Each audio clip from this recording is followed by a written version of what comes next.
Yo, what's up? It's Coffee here, and today we're doing something slightly different. We're going to do a comparison of the straight out of camera JPEGs of my Leica M240 against the Fuji X100V that I borrowed for a few days. Now, I realize this video is going to be highly subjective, and the plan is to go through a bunch of images that I took at the same time on both cameras. I'll give my opinion, and it is just that, it's just an opinion, but I'd love to hear your opinion too down in the comments, and I've labelled every photo with a letter to try and make it easier to identify. So before we start, how did I try and keep this test somewhat fair? All of the shots in this video have been shot at f8 or higher. Now I did this for two reasons. So the lens on the front of the Fuji X100V, there's a 23mm, but it is a crop sensor, so it's equivalent of about 35mm on full frame. So I shot my 35mm Voigtlander on the Leica M240.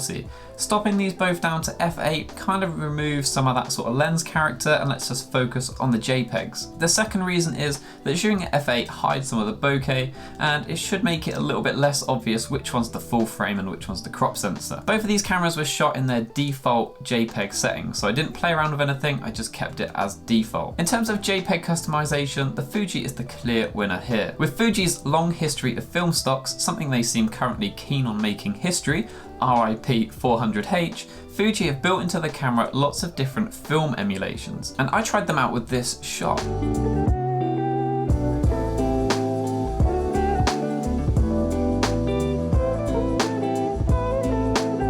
So before we start this test, what do we think we're going to see? I think I'm going to see the Leica files being slightly warmer. Something that I've noticed when shooting Leicas is they generally are quite warm, something that I personally do quite like. I think Fuji is very well known for their greens, so I'm expecting the Fuji greens to potentially be better than the Leica greens. I think that the Fuji images will likely be closer to real life, whereas the Leica images will have a bit of twist on them, maybe a little bit of extra character, and whether this is a good thing for straight out of JPEGs, again, is probably pretty subjective in the first place. So onto the trip. In terms of the walk that we went on, we're still in a lockdown here in the UK, so we went on two local walks, one in the morning, one in the afternoon, and we got pretty different weather conditions. The morning was quite dark and overcast and was in a woodland, and the afternoon was quite bright, sunny, and we had some really nice light towards the end of the day when the sun set, which is pretty good for this video as it gives us a pretty good mix of different scenarios. So let's take a look at our first image. This is a pretty simple portrait taken in pretty good light. The Leica image is a little bit warmer and slightly more contrasty, whereas the Fuji has a bit more of a flattish look to it. In terms of skin tones, the Leica skin tones are slightly more pink, whereas the Fuji skin tones are slightly less saturated. In terms of which one is best, this is really close. I prefer the slightly warmer image and extra contrast to the Leica, so I'd probably give the Leica the win on this one. Here's another portrait from later in the day, and both images again share pretty much the same qualities as the previous two. The Leica's slightly warmer, slightly contrastier, and like I said before, my personal taste for this image sways slightly towards Leica, but they are very close. Now moving on to this shot of a bench. For me here, there's one clear winner. To me, the Leica file here is so much nicer to look at. However, the Fuji image is far closer to real life. The dark greens in the background of the holly bushes are definitely much darker, like they are in the Fuji file, rather than them being quite bright in the Leica file. So from my personal point of view, I do prefer the Leica file, but the Fuji would win in terms of representing real life. Now here we have a picture of the sky and a tree, and I know this is a pretty weird photo, but I wanted to see how the blues and greens compared in the two images. And it also gives us a bit of a chance to look at dynamic range. Personally, I find these two files almost impossible to tell apart. Without this comparison, I doubt I could tell you which one was which. To me, this one I think is a draw. The blues and greens really aren't that much different in this image. Now here we have a tree with some writing like scribed into the side of it. And this image shows one of Leica's weaknesses. I find that the Leica M240 quite often gets the colour balance wrong and puts too much tint on the images towards green. And it makes the image overall look a little bit odd. It definitely looked nothing like that in real life, but this does happen quite frequently when I shoot my Leica M240. I find a lot of images do come out slightly too green.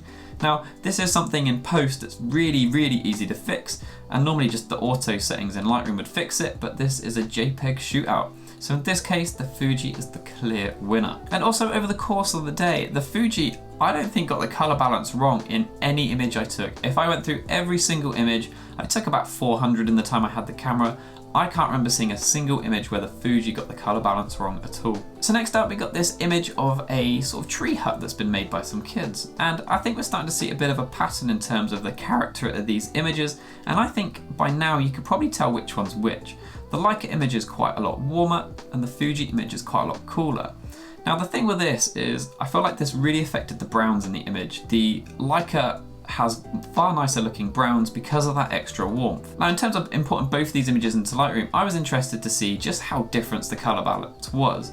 And if you take the Fuji image and make it just 10 Kelvin warmer, the two images look almost identical. So even though visually it looks like there's quite a big difference between these files, it's actually ever so slightly different. It's really not as big as it might look. But to me, I do prefer the Leica file again in this case, as I know I have a personal tendency to like warmer images. Next up we got this image of a graveyard, and I think this image really shows just how good Fuji are when it comes to green. I feel like the Leica image here, the grass is just a little bit too saturated and it comes off looking rather fake, whereas the Fuji absolutely nails the greens in this image. The Fuji files here definitely have more range and, to me, more pleasing colours. To me, the winner here is Fuji. Next up we got this image of the bright sky and bright puddles, and I think here I prefer the Leica colours, but again you can see that the Fuji does have more range in its file. I would be pretty torn between picking one of these images. I don't think I have a preference, so I think this one is a draw. Last but not least, we have this image. The sun is quite low in the sky, everything's looking quite nice and saturated. I think here the Leica images has slightly too much contrast, although maybe slightly better colours, whereas the Fuji has a far flatter image, but I think it actually comes off looking far better. It's got that higher dynamic range, slightly less contrast, and I think gives the more pleasing image. So I think this one, the point goes to the Fuji. So in conclusion, this is pretty damn close with no clear winner. I think the takeaways from this are the Leica images are generally warmer. I think the Leica images generally have more contrast, whereas the Fuji files definitely have a better dynamic range, and the Fuji files do have better greens, which matches quite a lot of what I suspected coming into this. What I didn't expect though was just how subtle these changes are. I thought it was going to be very easy to tell in all cases which one was the Leica and which one was the Fuji. I thought they both had very distinct looks. However, most of the time when you compare them next to each other, the differences are actually so small. Now, if you force me to pick a camera, I think it depends on the scenario. In terms of the scenario we've just done, where this is just default JPEGs, and that's all you're allowed to shoot for the rest of your life, then I think I'd probably go for the Leica. I like the extra character and I like the extra warmth, and I think long term, from a default point of view, the Leica would be less boring than the Fuji would over a longer period of time. However, if I was able to sway away from the defaults, and let's say you are genuinely a JPEG shooter, then the Fuji I think wins here by far, just because of all of the customization features you have built in, along with them awesome Fuji film emulations, which some of them are so good and they actually look pretty decent. But beyond those two scenarios, I think this is really tough. It's genuinely so close, and it probably just comes down to what camera do you prefer shooting in the first place. So what do you guys think? I'm really interested to know. Like I said earlier, all of the images in this video have been given a letter, so it's a little bit easier for you guys to identify which image you're talking about. And please keep it civil, because like I said, this is purely subjective, it's all opinion based. Some people are going to love the Fuji files, some people are going to love the Leica files. Nobody's right and nobody's wrong. As always, if you've enjoyed this video, please consider liking and subscribing. We're nearly 1,000 subs now, and I'm hoping we'll get there at the end of February. I hope you've enjoyed it, and I hope I'll see you in the next one. Thank you for watching. Cheers.